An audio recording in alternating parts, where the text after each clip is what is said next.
सत्यमेव जयते न्यूज.com।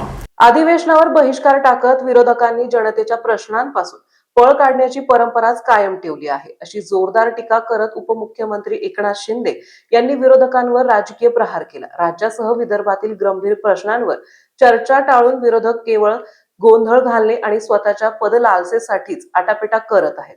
त्यामुळे आज त्यांचा आवाज निष्प्रभ आणि अस्तित्व ढासळलेला दिसत आहे। अशा शब्दात त्यांनी विरोधकांवर कडवट टीकाशस्त्राने धुलाई केली। रामगिरी निवासस्थान येथे हिवाळी अधिवेशनाच्या पूर्वसंध्येला आयोजित पत्रकार परिषदेत ते बोलत होते। या प्रसंगी मुख्यमंत्री देवेंद्र फडणवीस, मंत्री चंद्रशेखर बावनकुळे, मंत्री शंभूराजे देसाई यांच्यासह अन्य मंत्री उपस्थित होते। राज्यासह विदर्भातील प्रश्नांवर चर्चा व्हावी, जनतेच्या प्रश्नांना न्याय मिळावा आणि त्यांच्या मनातील वाचा फोडण्यासाठी विरोधकांनी सकारात्मक भूमिका घेणे आवश्यक आहे। सरकारकडून न्याय मिळवून घेण्यासाठी अधिवेशन होत असताना असे शिंदे म्हणाले। ते म्हणाले की विरोधकांचा सध्या एकच घोषा आहे, विरोधी पक्षनेता निवडा। पण विरोधी पक्षनेता निवडी एवढेच सुद्धा संख्याबळ विरोधकांना प्राप्त झाले नाही। विरोधी पक्षनेता निवडण्याचा अधिकार हा अध्यक्ष आणि सभापती यांच्याकडे आहे। आधी संख्याबळ कमवा आणि मग विरोधी पक्ष नेता मिळवा, असा टोला त्यांनी विरोधकांना लगावला। शिंदे म्हणाले, हिवाळी अधिवेशनाचा कालावधी मर्यादित असला तरी जनतेच्या प्रत्येक प्रश्नाला योग्य न्याय दिला जाईल। सरकारची भूमिका स्पष्ट असून शेतकरी, शेती, संकट, आरोग्य, विदर्भातील प्रश्न अशा सर्व मुद्द्यांवर सरकार पूर्ण तयारीने उत्तर देणार आहे।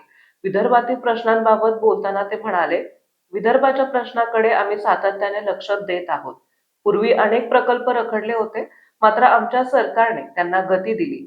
24 मोठ्या प्रकल्पांना सुधारित प्रशासकीय मान्यता दिली असून 185 सिंचन प्रकल्पांना चालना मिळाली आहे।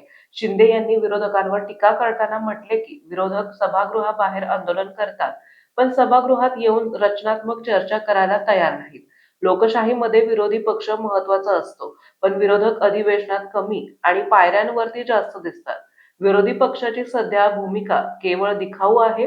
टीका करणं सोपं आहे, सकारात्मक पर्याय देणं अवघड, असाही टोला त्यांनी लगावला। ते म्हणाले की विरोधकांकडे आवश्यक संख्याबळच नाही, त्यामुळे विरोधी पक्ष नेत्यांच्या पदाची मागणी म्हणजे विनोद आहे। जनतेनेच त्यांना नाकारलं आहे। आमच्यावर टीका करण्यापेक्षा त्यांनी स्वतःचे आत्मपरीक्षण करावे, असा सल्ला त्यांनी दिला। शिंदे म्हणाले, अधिवेशन हे विदर्भातील आणि राज्यातील जनतेला न्याय देण्यासाठीची संधी आहे। विरोधकांनी बाहेर घोषणाबाजी न करता सभागृहात येऊन सकारात्मक चर्चा करावी। सरकार प्रत्येक प्रश्नाला उत्तर देण्यासाठी सज्ज आहे। शिंदे पुढे म्हणाले, आमचा अजेंडा स्पष्ट आहे, लोकांच्या समस्या सोडवणे, विकासाला गती देणे। स्पीड ब्रेकर घालवण्याचे काम आधीच्या सरकारने केले, आम्ही ते हटवून विकास पुढे नेला। राज्य गुंतवणुकीत नंबर 1 वर आहे। केंद्र सरकार आणि पंतप्रधान नरेंद्र मोदी यांचा यात मोठा वाटा आहे। ते म्हणाले, जे काही निर्णय घ्यायचे आहेत ते आम्ही थेट घेतो आणि कामाला लागतो। शेतकरी, सामान्य नागरिक आणि तरुण यांच्यासाठी हे सरकार 24 तास काम करत आहे।